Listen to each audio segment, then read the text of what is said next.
Welcome to Vaishnavi online education classes. आज हम HP TET non medical के फिजिक्स में मोशन चैप्टर से जितने भी मैक्सिमम क्वेश्चन और टॉपिक कंसेप्ट जो पेपर में आते हैं उनके ऊपर डिस्कशन करेंगे। तो सबसे पहला क्वेश्चन आया है एवरेज स्पीड का, कि बोला है एक पर्सन जो है वो ट्रैवल कर रहा है स्ट्रेट लाइन में, moves with constant velocity V1 and V2। जैसे मान लेते हैं यहाँ से यहाँ के बीच जा रहा है, ठीक है, V1 की स्पीड से जा रहा है, आगे वो V2 की स्पीड से जा रहा है। बोला है कि डिस्टेंस जो वो x है और आगे भी सेम ही डिस्टेंस है, यहाँ भी x डिस्टेंस है और यहाँ भी x डिस्टेंस है। तो आपको एवरेज स्पीड निकालनी है। तो V एवरेज जो होता है वो किसके बराबर होता है? Total distance upon total time. Total distance कितना हुआ? अब डिस्टेंस तो सामने दिया हुआ है लेकिन यहाँ पर हमें टाइम नहीं दिया हुआ है। तो हमें पता है स्पीड क्या होती है, डिस्टेंस अपॉन टाइम। तो हमें टाइम चाहिए, तो टाइम किसके बराबर हो जाएगा? Distance upon speed. अब देखिए क्या होता है, टाइम मान लेते हैं पहले के लिए, तो T1 मान लेते हैं। तो डिस्टेंस x है और स्पीड क्या है? V1 है। वैसे ही T2 किसके बराबर हो जाएगा? x ओवर V2 के बराबर हो जाएगा। तो टोटल डिस्टेंस क्या हो जाएगा? x plus x divide by क्या हो जाएगा? अब T1 कितना है? That is x over V1। ये क्या है? x over V2। तो क्या हो गया? 2x डिवाइड बाय x को कॉमन ले लीजिए, अंदर क्या रह गया? 1 over V plus 1 over V2। तो x से x कैंसिल हो गया, क्या बना गया? 2 divide by 1 over V1 plus 1 over V2 is equal to, इसने V एवरेज को किससे लिखा है? V से लिखा हुआ है। जब ये V से लिखा हुआ है तो हमें क्या करना है? हमें क्या पूछा है? हमें बोला है कि रिलेशन बताइए। तो हम V को नीचे 2 डिवाइड कर देंगे और उसको उल्टा कर देंगे। तो उसको उल्टा करेंगे तो क्या हो जाएगा? ठीक है, 1 ओवर है तो क्या हो जाएगा? 1 over V1 1 over V1 over 1 over V2। उल्टा कर देंगे तो ये क्या हो जाएगा? 1 ओवर V1 ओवर V2। तो दैट इज़ योर आंसर। तो आंसर क्या हो जाएगा? ये। और यह क्या हो गया? अब देखो ये है, अब हम इसको उल्टा करेंगे। यहाँ थोड़ी गड़बड़ी होगी। यहाँ क्या है? यहाँ क्या है? हम V डिवाइड बाई 2 कर देंगे। क्या कर देंगे? V डिवाइड बाई 2 कर देंगे इजिकल टू किस, नहीं तो किसके बराबर आएगा? That is 1 over V1 plus 1 over V2। That is your answer. यहाँ फिर से गड़बड़ी होगी। यहाँ क्या है? यहाँ 2 ओवर V है, यहाँ आ जाएगा 2 over V। That is your answer. आगे बोला है कि एक पॉइंट X से आप Y की तरफ जा रहे हैं विद वी ड्यू के स्पीड से और आ जो रहे हैं VD की स्पीड से। तो बोला है कि एवरेज स्पीड किसके बराबर होती है? तो याद रखना, जब एक स्पीड से जाए और दूसरी स्पीड से वापस आए तो एवरेज स्पीड जो होती है वो ट्वाइस ऑफ V1 V2, यानी V से जा रहे हो V2 से वापस आ रहे हो और V1 प्लस V2 के बराबर होती है। तो यहाँ क्या हो गया? That is VD VU divide by VD plus VU। That is your answer. Answer will be your first. आगे आपको पूछा हुआ है a particle moves cover half of distance, यानी कि यहाँ से यहाँ का हाफ ऑफ डिस्टेंस जो है वो V1 की स्पीड से जा रहा है और अगला जो हाफ है वो क्या कर रहा है? V2 की स्पीड से जा रहा है। तो बोला है एवरेज स्पीड क्या होगी? तो याद रखना, जब भी हाफ डिस्टेंस या इक्वल डिस्टेंस हो या फिर हाफ डिस्टेंस हो, या ऐसे लिख लो इक्वल डिस्टेंस हो या हाफ डिस्टेंस हो, तो उस केस में क्या होता है? उस केस में एवरेज स्पीड जो होती है वो हमेशा क्या होती है? That is twice of V1 over V2 divide bye V1 plus V2। अगर आपको निकालनी है तो निकाल सकते हैं। वैसे एवरेज स्पीड किसके बराबर होती है? एवरेज स्पीड जो होती है वो होती है total distance upon total time. क्या होती है? Total distance upon total time. अब टोटल डिस्टेंस क्या है? That is x/2। इसमें भी x/2 लिख दो। अब यहाँ क्या दिया है हमने? स्पीड दी हुई। तो अभी स्पीड क्या होती है? Distance upon time. हमें टाइम चाहिए तो डिस्टेंस अपॉन स्पीड हो जाएगा। तो डिस्टेंस क्या है? x ओवर 2 और साथ में क्या आएगा? V1। तो x ओवर क्या था? 2 और ये क्या हो जाएगा? V2। अब देखिए x1 प्लस x1 क्या हो जाएगा? ऑटोमेटिकली x के बराबर हो जाएगा। और यहाँ से हम x कॉमन ले जाएंगे, x/2 कॉमन ले, अंदर क्या रह गया? 1 over V1 plus 1 over V2। x cancel हो जाएगा। तो अगर इसको सॉल्व करेंगे तो हो जाएगा twice of V1 over V2 divide by V1 plus V2। तो बात तो ये है, ये निकालने का बेसिक मेथड है। ऐसे अगर डायरेक्ट याद रहे तो ये पेपर का बहुत इंपॉर्टेंट क्वेश्चन है, बहुत बार रिपीट हुआ है इस तरह का क्वेश्चन। आगे पूछा है कि विच of following is uniform motion.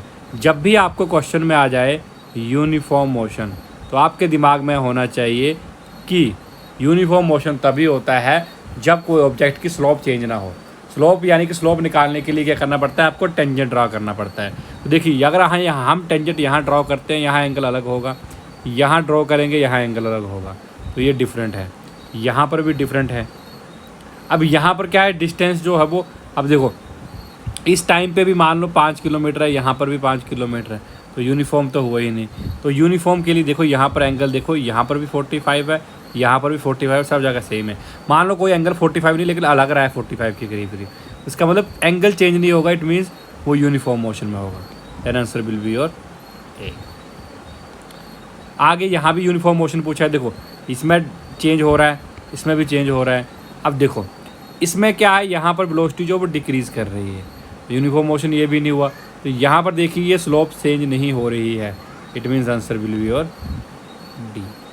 आगे पूछा है the velocity time graph of a moving object is given in a figure, the maximum acceleration क्या होगा। बोला मैक्सिमम एक्सेलरेशन क्या होगा, तो याद होना चाहिए आपको कि वेलोसिटी टाइम ग्राफ का जो स्लोप होती है, जो स्लोप होती है वेलोसिटी टाइम ग्राफ की, वो क्या देती है, वो क्या देती है, वो एक्सेलरेशन देती है। वो क्या देती है, एक्सेलरेशन। तो एक्सेलरेशन निकालने को बोला तो आपको वेलोसिटी का क्या निकालना पड़ेगा, स्लोप निकालने के लिए।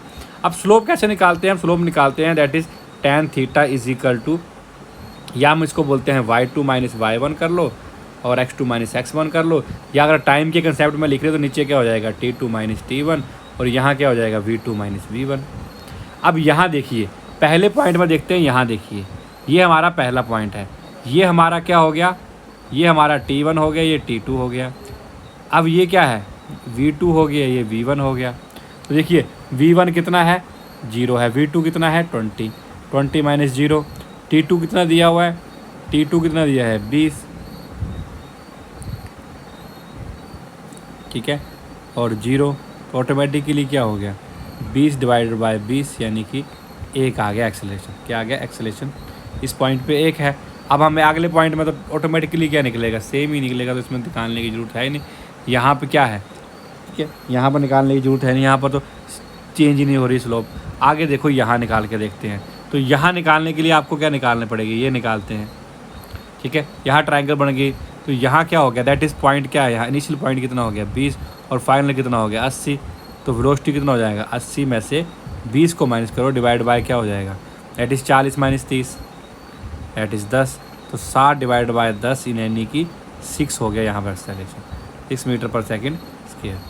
आगे क्या पूछा हुआ है, अगले पॉइंट पर निकालिए। अगले पॉइंट पे ये सारा ही ट्रायंगल है, तो ये क्या हो जाएगा, यहाँ पर जो फाइनल वेलोसिटी है दैट इज़ 80 और इनिशियल वेलोसिटी कितनी है, दैट इज़ यहाँ 80 है और यहाँ 0, 80 हो गया।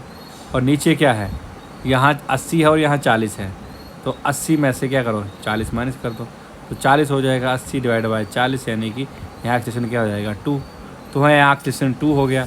तो ऑटोमेटिकली क्या हो जाएगा, ऑटोमेटिकली क्या हो जाएगा, ऑटोमेटिकली जो एक्सेलरेशन की हाईएस्ट वैल्यू हुई दैट इज़ योर 6।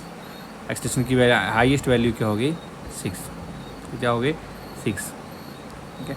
अगला क्वेश्चन आगे पूछा है कि आपको डिस्टेंस निकालना है, तो याद रखना area under velocity time graph क्या देता है, area under velocity time graph क्या देता है, दैट इज़ क्या देता है, वो देता है डिस्टेंस। तो डिस्टेंस निकालने के लिए आपको क्या निकालना पड़ेगा, एरिया निकालना पड़ेगा। तो ये ट्रायंगल है, ये रेक्टेंगल आ गया, फिर ये पैरेललोग्राम आ गया, बस आपको फार्मूला पता होना चाहिए।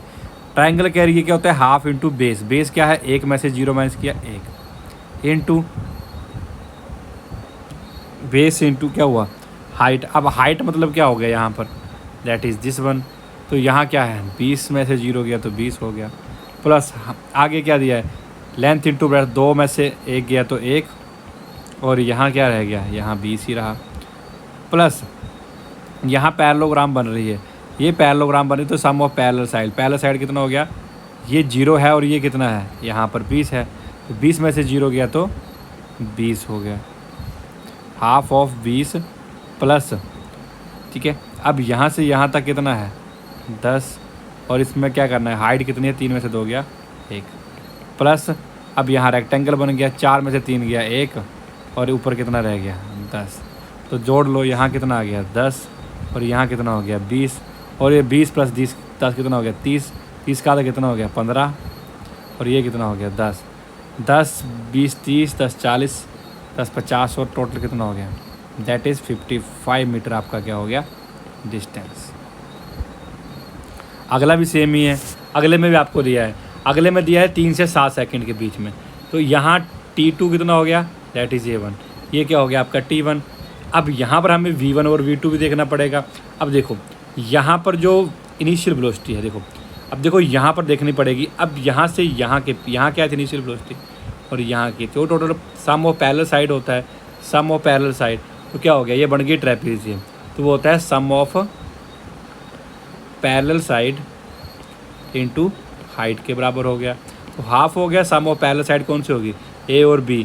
तो यहाँ 0 है, और 0 4 में कितने का डिफरेंस है 4 का, और यहाँ कितना है 0 से कहाँ पे जा रही है 10 पे, तो 10 और 4 कितना हो गया 14, और यहाँ हाइट कितनी दी हुई है 7 में से 3 गया 4। तो ये काट लीजिए, कितना हो गया 14 दूनी कितना हो गया 28 मीटर आपका क्या हो गया distance, that is your answer. आगे पूछा है a car travel along a straight line with first half of the time, यानी कि फर्स्ट हाफ और सेकंड हाफ दिया हुआ है with speed of 40 kilometre per hour, दूसरी 50 किलोमीटर पर आवर दी हुई है। अब मैंने बोला एवरेज स्पीड किसके बराबर होती है, वी एवरेज किसके बराबर होती है, total distance upon total time, ठीक है। अब टोटल डिस्टेंस, टोटल टाइम तो हमारे पास TY हाफ ले लिया, आगे भी TY हाफ ले लिया। अब टोटल टाइम निकालना है, हमने टाइम दिया है। डिस्टेंस कैसे निकालते हैं, स्पीड क्या होती है डिस्टेंस अपॉन टाइम, तो डिस्टेंस क्या हो जाएगा स्पीड इनटू टाइम। तो स्पीड कितनी है, डिस्टेंस पहला डिस्टेंस मान लेते हैं, तो स्पीड कितनी हो जाएगी, स्पीड कितनी है दैट इज़ 40, और उसका हाफ भी दिया हुआ है, तो कितना आ गया 20t। वैसे ही क्या दिया है 50 दिया हुआ है, क्या दिया हुआ है 50 दिया हुआ है, तो 50 का हाफ कितना आ गया, क्योंकि उसको मैं भी टाइम हाफ ही दिया है, तो कितना आ गया 25t। तो क्या जोड़ दो 20t plus 25t divide by total time क्या है T/2 T/2 1 ही आ जाएगा, t ही आ गया। तो क्या हो गया 20 और कितना आ गया 20 40, और यहाँ कितना आ गया 45, यहाँ कितना आ गया 45, 40 और 50 है, 40 का हाफ कितना हो गया 20 और 25, तो कितना आ गया 20 और 25 है, तो यहाँ कितना आ जाएगा 45 kilometre per our, that is your average speed. क्योंकि 20 और 40 के बीच 40 और 45 हो गया। आगे बोला है car cover first half of the distance, half distance आगे भी हाफ, मैंने अभी हाफ वाला क्या बताया था मैंने, twice of V1 over V2 divide bye V1 plus V2। तो क्या हो गया that is twice of 40 into 60 divide by 100, 6 चौके 24 दूनी 48, 448 बटा 100, तो कितना आ गया 48 किलोमीटर पर आवर। आगे बोला है कार 2/5, देखो यहाँ से यहाँ का डिस्टेंस दे दिया 2/5, और आगे दे दिया 3/5 ऑफ द डिस्टेंस, इसको V1 की स्पीड से, इसको V2 की स्पीड से, तो टोटल डिस्टेंस कितना हो जाएगा 2/5 प्लस 3/5। अब यहाँ क्या दिया हुआ है, स्पीड किसके बराबर होती है डिस्टेंस अपॉन टाइम, हमें चाहिए टाइम, तो नीचे टोटल टाइम होता है, तो स्पीड कितनी हो जाती है कि डिस्टेंस अपॉन V1 हो जाएगी, तो डिस्टेंस क्या दिया है, तो क्या हो जाएगी 2/5 ऑफ V1, आगे क्या दिया है 3/5 ऑफ V2। तो जब हम इसको सोल्व करेंगे 2/3/5 कितना हो जाएगा 1 हो जाएगा। अब इसको सोल्व करते हैं, तो ये कितना आ जाएगा 5 of V1 V2, 5 of V1, और यहाँ क्या आ जाएगा 3 of V1 plus 2 of V2। जब हम उल्टा करेंगे तो क्या हो जाएगा, जब क्योंकि एवरेज स्पीड निकालनी उल्टा करना पड़ेगा, तो V एवरेज कितना आ जाएगा that is 5 of V1 V2 divide by 3 of V1 plus 3 of V2, that is your average speed. तो answer will be your this.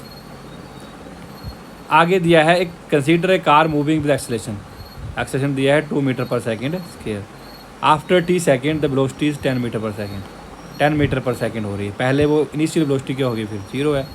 अब आपको क्या बोला है, टाइम निकालना है। तो आपको पता है v इजिकल टू क्या होता है, u plus a T. v कितना दिया है 10, u 0 दिया है, a आपको 2 दिया है, टाइम निकालना है। तो 10 में से 10 डिवाइड बाई 2 कितना आ जाएगा, डेट इज़ 5 सेकेंड। काफ़ी आसान क्वेश्चन था। आगे आपको पूछा है विच ऑफ फॉलोइंग इज़ करेक्ट, इनमें से कौन सी बात करेक्ट है। तो देखो हमेशा याद रखना, एवरेज स्पीड जो होती है, एवरेज स्पीड जो होती है वो हमेशा कम भी हो सकती है और इक्वल टू इंस्टेंटेनियस, मतलब पर्टिकुलर टाइम पे कितनी स्पीड थी। इंस्टेंटेनियस स्पीड जो होती है मतलब होता है पर्टिकुलर टाइम पे क्या स्पीड थी। जो स्पीडोमीटर जो मेज़र करता है वो इसी को मेज़र करता है। जो हमारा गाड़ियों में जो स्पीडोमीटर होता है वो किसको मेज़र करता है, वो इंस्टेंटेनियस स्पीड को ही मेज़र करता है। किसको करता है, इंस्टेंटेनियस स्पीड को ही। तो एवरेज स्पीड क्या हुई, अब देखो एवरेज स्पीड क्या हुई, पूरे रास्ते में कितनी स्पीड थी। तो answer will be your C. आगे पूछा है area under velocity time graph. तो अभी मैंने बताया था area under velocity time graph क्या देता है, वो देता है आपको डिस्टेंस। तो डिस्टेंस की यूनिट पूछा हुआ है, तो डिस्टेंस की यूनिट क्या होते हैं, मीटर। क्या होते हैं, मीटर। आगे बोला है कि एक कार ड्राइवर जो है वो डिक्रीज स्पीड को डिक्रीज़ कर रहा है। पहले इनिशियल स्पीड क्या थी 25 मीटर पर सेकंड और फाइनल स्पीड कितनी थी 10 मीटर पर सेकंड। अब आपको क्या बोला है, टाइम दिया हुआ है 5 सेकंड। अब आपको बोला एक्सेलरेशन, तो आपको पता है v is equal to u plus a t होता है। अब v कितना है 10 है, u कितना है 25 है, a आपको निकालना है और टाइम यहाँ पर 5 दिया हुआ है। 10 में से 25 माइनस करो, डिवाइड बाय 5 कर दो, एक्सटेंशन निकल जाएगा। 10 में से 25 गया तो कितना रह गया 15, 15/5 माइनस का हो गया, तो a कितना हो गया -3 मीटर पर सेकेंड स्क्वायर। तो answer will be your A. आगे बोला है बस स्टार्ट फ्रॉम ए रेस्ट, यानी कि इनिशियल वेलोसिटी क्या होगी 0। एक्सेलरेशन कितना दे दिया है 0.1 मीटर पर सेकेंड स्क्वायर और टाइम दिया है 2 मिनट। मिनट जो होते हैं वो ऐसा यूनिट नहीं होती, यहाँ हमें इसको सेकंड में कन्वर्ट करना पड़ेगा। 60 दूना कितना हो गया 120 सेकंड। तो बोला डिस्टेंस निकालना है। तो डिस्टेंस के 3 फार्मूले होते हैं, S is equal to u t plus I square या v square minus u square. तो वी स्क्वायर यू स्क्वायर से हो नहीं सकता क्योंकि हमें फाइनल वेलोसिटी दी नहीं है। तो हमें क्या निकालना पड़ेगा, S is equal to u t plus half a t square. अब इनिशियल वेलोसिटी 0 पे तो ये ख़त्म हो जाएगा, तो क्या बच जाएगा हाफ इंटू ए कितना दिया हुआ है 1/10 लिख दो इसको, और टी का स्क्वायर कितना दिया है 120 इंटू 120। 2 से काटेंगे 60 टाइम, 0 से 0 कट जाएगा, 12 के 72, यानी कि कितना आ गया 720 मीटर इज़ योर आंसर। आगे बोला है bus decrease its speed from 80 kilometre per hour to 60 kilometre per hour. तो आपको बोला है कि आपको रिटार्डेशन निकालनी है। यहाँ तो आप बाय ऑप्शन भी जा सकते हैं कि रिटार्डेशन होती है तो हमेशा नेगेटिव होता है, तो बाकी ऑप्शन तो पॉजिटिव थे, तो answer will be your D. वैसे भी अगर निकालोगे तब भी सेम ही आएगा। आगे बोला है inertia is defined by, inertia कौन सा लॉ बोलता है, तो फर्स्ट लॉ बोलता है that is law of inertia. Second law जो है वो क्या देता है, क्वांटिटेटिव, क्या बोलता है क्वांटिटेटिव एस्पेक्ट ऑफ फोर्स, कि कितनी होती है फोर्स, मतलब यूनिट जो देता है वो ये देता है। फर्स्ट लॉ से सिर्फ क्वालिटेटिव पता लगती है कितनी फोर्स, क्या फोर्स लगी। आगे पूछा है अगर slope of distance time graph, आप बताओ slope of distance time graph क्या देगी, डिस्टेंस अपॉन टाइम क्या देगी। डिस्टेंस अपॉन टाइम क्या होता है स्पीड हो गया। अब स्पीड क्या है, ऑटोमेटिकली अगर बोला it indicators velocity of the right, तो क्या हो जाएगा स्पीड जो है वो क्या हो जाएगी इंक्रीज़ हो जाएगी। ठीक है, तो अगर स्लोप इंक्रीज़ हो रही है इसका मतलब ये भी इंक्रीज विद द टाइम। क्या कर रहे हैं, स्पीड क्या हो जाएगी बराबर हो जाएगी इंक्रीज विद द टाइम। अगर स्लोप कम हो रही है तो ये भी कम हो जाएगी। आगे बोला है न्यूटन का थर्ड लॉ क्या बोलता है, न्यूटन का थर्ड लॉ बोलता है every action this is equal opposite direction. तो क्वालिटी डिफाइन फोर्स क्वालिटेटिवली कौन सा बोलता है फर्स्ट लॉ, क्वांटिटेटिवली कौन सा बोलता है सेकेंड लॉ बोलता है। आगे explain the way of force कैसे देखती है, that is the third answer. Third जो है वो इसका आंसर होगा, क्या होगा इसका जो आंसर होगा वो थर्ड होगा। तो ये बताता है कि फोर्सेस कैसे एक्ट कर रही हैं, ये हमें सिर्फ ये बताता है कि जो फोर्सेस हैं वो कैसे एक्ट कर रही हैं। ये बताएगा हमें कि जो फोर्सेस हैं वो कैसे एक्ट कर रही हैं। आगे आपको पूछा हुआ है that is action and reaction. आपको पूछा हुआ है action and reaction do not act on each other. अब आपको पूछा है कि एक्शन और रिएक्शन जो होती हैं वो दूसरे पर एक्ट करते हैं कि नहीं करते हैं। अब देखो एक्शन और रिएक्शन जो होता है वो क्या होता है, डिफरेंट बॉडी के ऊपर एक्ट करते हैं। एक्शन और रिएक्शन जो होता है वो डिफरेंट बॉडी पे होते हैं और हमेशा अपोजिट डायरेक्शन में होते हैं। डिफरेंट बॉडी पे होते हैं, अपोजिट डायरेक्शन होते हैं, लेकिन सेम मैग्नीट्यूड के होते हैं।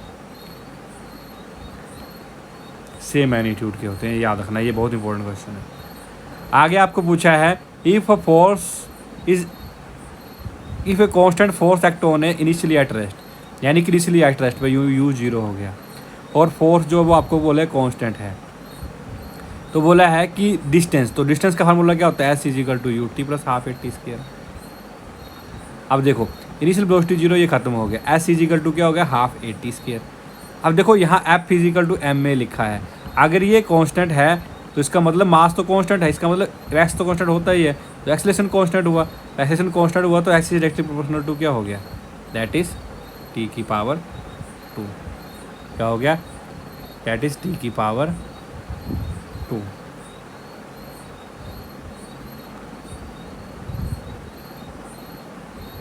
क्या हो गया, टी की पावर 2। अगला क्वेश्चन दिया है जो following example of Newton third law, जो नोट एग्जांपल ऑफ। देखो क्रिकेट जो अपने हाथों को पूछे क्यों करता है, that is Newton second law.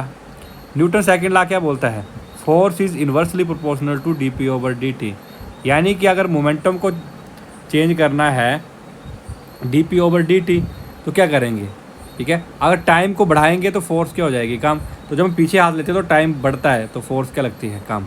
तो ये न्यूटन का फर्स्ट लॉ का ऑप्शन है। सेकंड क्या है, सेकंड दिया है वॉकिंग ऑन फ्लोर, जब आप वॉक कर रहे हैं तो न्यूटन का थर्ड लॉ लग रहा है, रिबाउंडिंग ऑफ रबड़, रबड़ को आप खींच रहे हैं फिर रिबाउंड हो रहा है।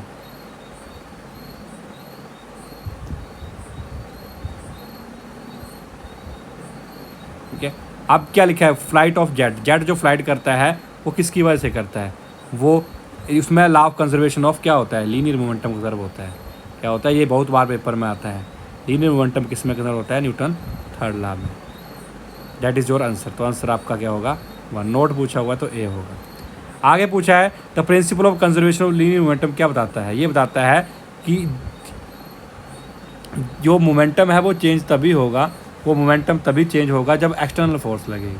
वो क्या बताता है कि जब क्या लगेगी, जब एक्सटर्नल फोर्स लगती है, यानी इंटरनल लिखती है, यहाँ पर एक्सटर्नल बोलते हैं, जब तक एक्सटर्नल फोर्स नहीं लगेगी तब तक चेंज नहीं होगा।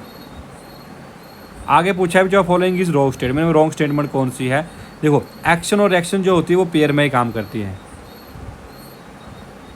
आगे लिखा है action and reaction forces equal है, इक्वल मैंने बताया अभी इक्वल होती हैं। Action and reaction act on different body, ये भी बात सही है।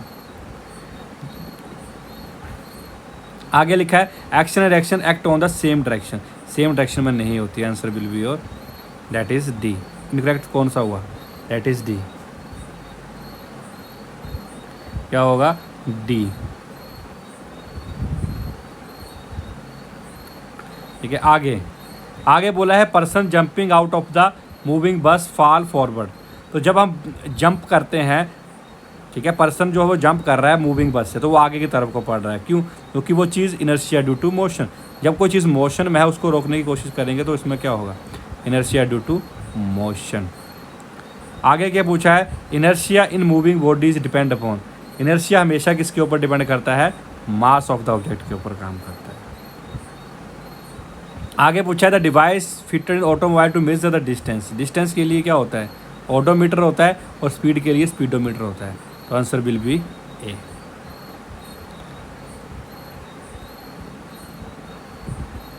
आगे पूछा है कि एक एथलीट जो है वो कंप्लीट 1 राउंड के लिए सर्कुलर के लिए डायमीटर दिया हुआ है, यानी कि ये सर्कल में ऐसे घूम रहा है, फॉर एग्जांपल आप, ठीक है, सर्कल में घूम रहा है, इसका डायमीटर 200 है तो रेडियस कितना हो जाएगा, रेडियस इसका हो जाएगा दैट इज़ 100 मीटर। ठीक है, 1 सेकंड में, ठीक है, डायमीटर जो वो 200 मीटर है, बोले 40 सेकंड लगाता है एक चक्कर को पूरा करने में। ठीक है, यहाँ से मान लो ए पॉइंट से यहाँ से चलता है और यहाँ से पॉइंट पे फिर इस पॉइंट पे पहुँचने में वो कितने मिनट लगाता है, वो 40 सेकंड लगाता है। तो वो distance covered in end of 2 minute, 2 minute 20 second के बाद कहाँ होगा। पहले बात 2 मिनट मतलब कितना होगा, 7 दूना 120 प्लस 20 यानी कि 40 सेकंड के बाद। तो 40 सेकंड के बाद हमें जब नंबर ऑफ टर्न्स निकालनी है कि टर्न्स के बाद कितना होगा, तो हम क्या लिखेंगे, ठीक है, 140 को 4 से डिवाइड करेंगे, ठीक है, 4 से काटेंगे, 4 × 12, 2 4 × 5 20 यानी कि 3.5 चक्कर लगेंगे। तो एक चक्कर यहाँ ख़त्म हो गया, दूसरा चक्कर यहाँ आ गया, तीसरा भी ख़त्म हो गया, 3.5 में कहाँ पहुँचेगा वो, यहाँ पहुँचेगा। तो आपको पूरा डिस्टेंस निकालना है। तो डिस्टेंस जो होता है वो n × 2πr के बराबर होता है। n कितना दिया है 3.5 × 2 × y/7 कर दो, इंटू r कितना दिया है, r आपका 100 दिया हुआ है। इसको 10 कर लो, 7 पंजे कितना हो गया 35, ठीक है, 5 से काटेंगे, 5 दूनी 10, 2 से 2 कट जाएंगे, तो कितना आ जाएगा, that is 2200 metre. That is your answer. आगे बोला है एक पार्टिकल जो है वो सर्कुलर पाथ में घूम रहा है, तो डिस्टेंस आफ्टर हाफ सर्कल। जब हाफ सर्कल पे मान लेते हैं ये रेडियस r दिया हुआ है, हाफ सर्कल के बाद आपको क्या पूछा है, डिस्टेंस पूछा है। तो डिस्टेंस जो होता है वो πr होता है हाफ डिस्टेंस के बाद। डिस्टेंस जो होगा वो हाफ πr होगा।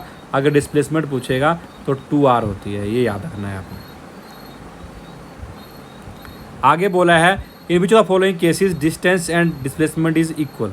तो जब हम स्ट्रेट लाइन पे पास करते हैं तो डिस्टेंस और डिस्प्लेसमेंट स्ट्रेट रोड पे सेम होती है। आप यहाँ से यहाँ जा रहे हो तो डिस्टेंस भी सेम होगा और डिस्प्लेसमेंट भी सेम होगी। That is answer is a. आगे पूछा है ratio of displacement and distance. Displacement हमेशा याद रखना कम होती है डिस्टेंस से। तो डिस्प्लेसमेंट और इसका रेशियो क्या आ जाएगा, displacement divide by distance is less than equal to 1। आप सोचो, आप डिस्टेंस डिस्प्लेसमेंट हमेशा कम ही होगी, ठीक है। आगे ऑलवेज लेस देन, मैंने मोर लिख दिया, गलत लिख दिया, क्या लगा दिया मैंने यहाँ पर मैंने गलत लगा दिया,